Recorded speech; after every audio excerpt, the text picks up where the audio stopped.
The Opel Astra is due to be replaced before the end of the year by an all-new model, but while we wait, Opel Ireland has introduced a new trim level to tempt you into the current model. The sporty SRI limited edition is a bit of a last hurrah for the Astra before it's replaced. But with a new 1.6 diesel under the bonnet, promising more power, economy and refinement, don't write this Opel Astra off just yet. On face value alone, it's one of the best looking in the class, very well proportioned, and in SRI trim it looks even better with a lower stance, big alloys and a mega body kit. It rides on 18-inch alloys as standard, but this one has the option of bicolor 19-inch alloys added, which gives it a serious street cred.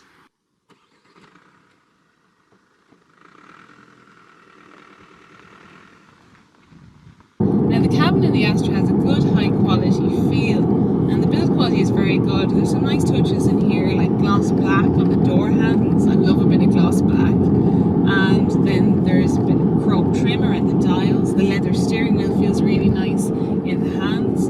I'm not so keen on this chrome effect plastic. I know it's plastic, it's not fooling me, but I do love the seats. They kind of hug you. And everybody needs a hug sometimes, even if it is just from their Opel Astra. Where the cabin is starting to show its age is in the centre console. A lot of the competition have moved to a more streamlined look with less buttons and functions controlled via touchscreens.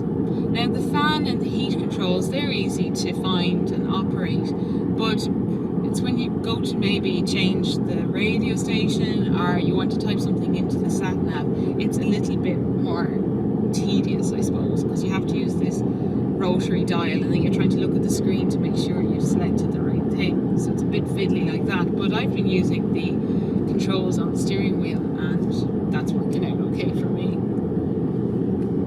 Now equipment wise, on the SRI you get the sat nav, as I was saying, you get cruise control, you get air conditioning, you get front fog lamps, and then there's daytime running lights, and then there's power windows in the front, but I did notice that there's just winders in the back. Then the boot is 351 litres, so it's not the biggest boot in the class, but it's not the smallest either, it's somewhere in the middle.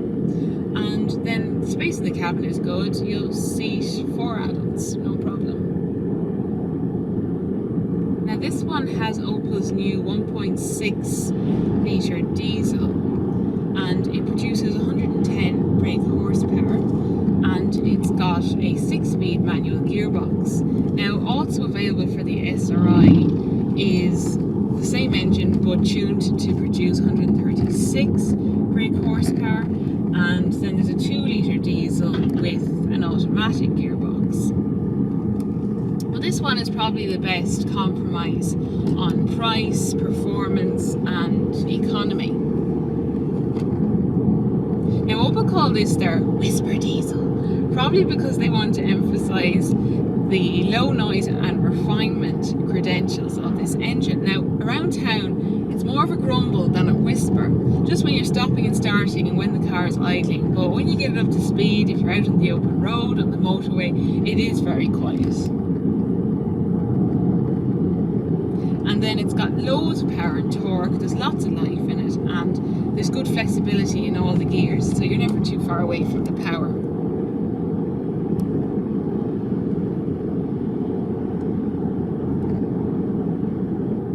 Now the SRI model has a sport suspension, so it's a stiffer and lower suspension than a normal Astra, and then it's also of course got those huge wheels.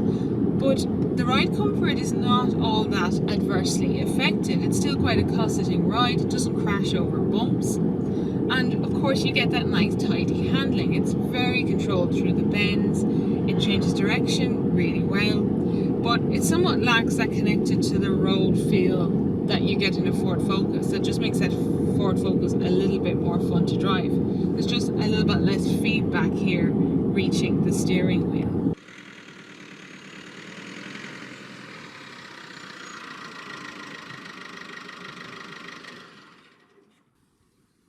The Opel Astra is a bit of an alternative choice in the 5-door hatchback market, but I might just be a little bit seduced by its pretty little face and those big alloys and body kit, because it is a good everyday kind of driving car, if not the most thrilling, but it will still play ball if you wanted to.